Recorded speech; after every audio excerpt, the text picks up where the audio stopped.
Պուրիտանները, ամենօրյա ընթերցանություն, Ջոն Բանյան, օր փետրվարի 8։ Թող Տերիցը վախենան ամեն երկիր, թող նրանից սարսափեն աշխարհի ամեն բնակիչները։ Սաղմոս 33-րդ գլուխ 8-րդ խոսք։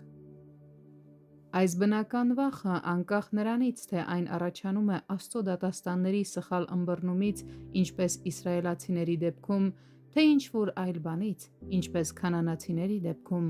այնուամենայնիվ հանգեցնում է անաստվածության, և հետևաբար ես այն անվանում եմ Աստծո նկատմամբ անաստված վախ, քանի որ այն առաջացնում է տրտունջ, դժգոհություն և ապստամբություն Աստծո դեմ, երբ նա գործում է նրանց հետ իր նախախնամությամբ։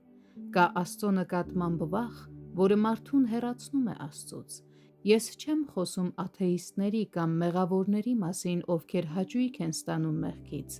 ես խոսում եմ նրանց մասին, ովքեր մեղքի և Աստծո արդարադատության զգացումից ելնելով փախչում են նրանից ստրկական անաստված վախի պատճառով։ Այս անսուրբ վախը տիրեց Ադամի սրտին այն օրը, երբ նա կերավ այն ծառի պտուղը, որի մասին Տերն ասել էր նրան. «Նրանից կերած օրդ մահով պիտի մեռնես»։ Ծննդոց 2-րդ գլուխ 17-րդ խոսք։ Այդ ժամանակ նա այնքան վախեցավ Աստծուց, որ փորձեց թաքնվել նրա ներկայությունից։ «Քո ձայնը լսեցի պարտեզումը և վախեցի, որովհետև ես մերկ էի և թք կացի»։ Ծննդոց 3-րդ գլուխ 10-րդ խոսք։ Նկատեք, որ նա վախենում էր Աստծուց, բայց դա աստվածային վախ չէր։ Դա չէր, որ հետագայում նրան դրդեց ենթարկվել նրան, քանի որ դա կխանգարեր նրան հեռանալ Աստծուց կամ կվերադառնար նրա մոտ հնազանդ, կոտրված և զղջացող հոգով։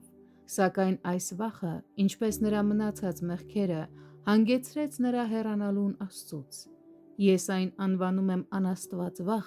քանի որ այն նրա մեջ անաստված կասկածներ առաջացրեց իր Արարչի նկատմամբ։ Այդ վախը թույլ չտվեց Ադամին տեսնել Աստծո ողորմությունը, նա նրա մեջ տեսավ միայն դատաստանը և այդ պատճառով ընկավ հուսահատության մեջ։